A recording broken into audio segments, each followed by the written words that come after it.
এই মুহূৰ্ততে সুহানা লাইভৰ দৰ্শকসকলক জনাই আছো এটা বিগ ব্ৰেকিং নিউজ।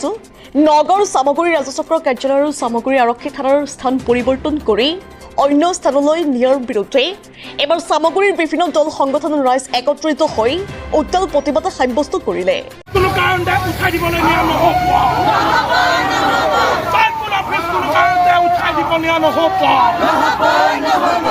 নগৰ সামগ্ৰী তিনিআলিৰ পৰা সামগ্ৰী ৰাজচক্ৰ কাৰ্যালয়লৈ 2 শতাধিক লোকে প্ৰতিবাদী সমদল কৰি চক্ৰ বিষয়ৰ জৰিয়তে জিলা আয়ুক্তলৈ স্মাৰক পত্ৰ প্ৰেৰণ কৰে।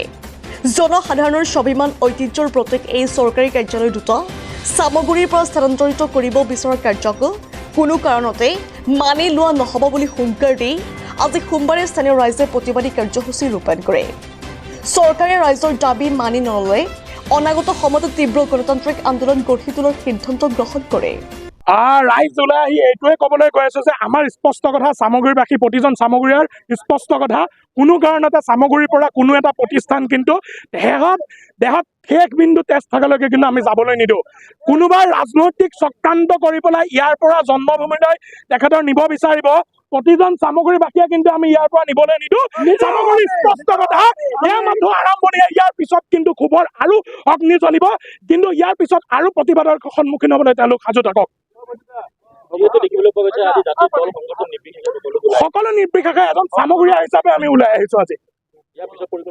পিছৰ পৰিকল্পনা আমাৰ এয়া মাথো আৰম্ভণি, এয়া মাথো আৰম্ভণি। সময়ে কিন্তু ইয়াৰ পিছৰ পৰিকল্পনা পৰ্যায়ভাৱে আমাৰ কামবোৰ কৰি থাকিব। আমাৰ স্পষ্ট কথা, যেতিয়ালৈকে আমাৰ অফিচ কাছাৰীসমূহ ইয়াত নাথাকে বা ইয়াৰ পৰা যোনসমূহ নিয়াৰ যি চক্ৰান্ত বন্ধ নহয়, তেতিয়ালৈকে কিন্তু এই সংগ্ৰাম চলি আছে আৰু চলি থাকিবই।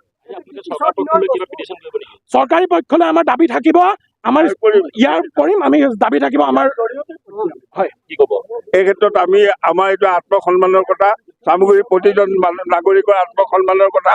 এইটো ব্ৰিটিছৰ দিনৰ চাৰ্কুল অফিচ, আৰু কি কাৰণে আমাৰ ইয়াৰ পৰা নিব লগা হ'ল এইটো আমি আচৰিত হৈছো। আৰু সকলোতকৈ আচৰিত হৈছো, এজন বিধায়ক ৰাইজৰ প্ৰতিনিধি অন বিহাফ অফ ৰাইজ তেওঁ সদনত কথা প্লেচ কৰিব লাগে। সেই বিধায়কজনক আমি এই বিষয়ে অৱগত কৰিছিলোঁ অলপ দিনৰ আগত।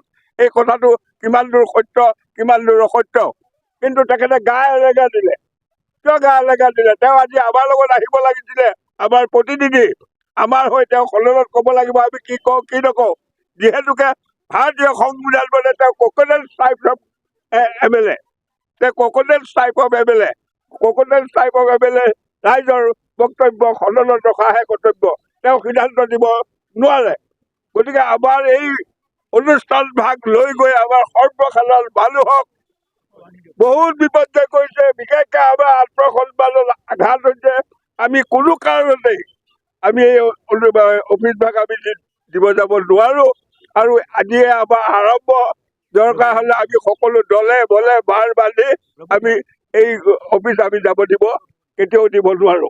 দেখিবলৈ পোৱা গৈছে, যিহেতু দিল্লী পিটিশ্যনৰ পিছতে যে সামগ্ৰী কিছু অংশ ব্ৰহ্মপুৰ সমষ্টিত সোমাইছে, বিধায়কগৰাকীয়ে ইয়াত দমদমা কথা কৈ আছে যে ভোট নিদিয়াকৈ কিন্তু আমি বিধায়ক পাইছো বুলি আমাৰ সামগ্ৰীবাসী ৰাইজক জনাই আছে। তাৰ এৰাৰে এনেকুৱা পৰিকল্পনা কৰি আছে নেকি, যিহেতু তেওঁ নিজেও কামপুৰৰ বাসিন্দা হিচাপে?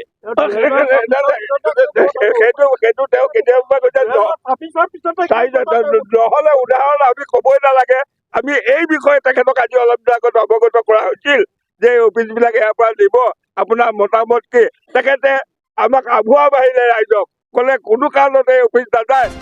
নগৰ বা বিপৰীত ৰিপৰ্ট সুহানা লাইভ।